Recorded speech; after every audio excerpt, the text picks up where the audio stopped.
দিয়েছি, সাবা দিয়েছি।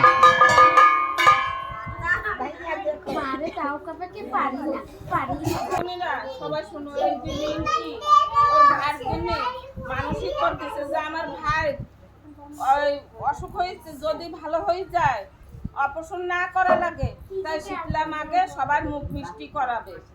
আর যদি অপারেশন করা লাগে তাও ভালো হয়ে গেলে সবার থাকতে হবে। তাই শীতলা মাইয়া কি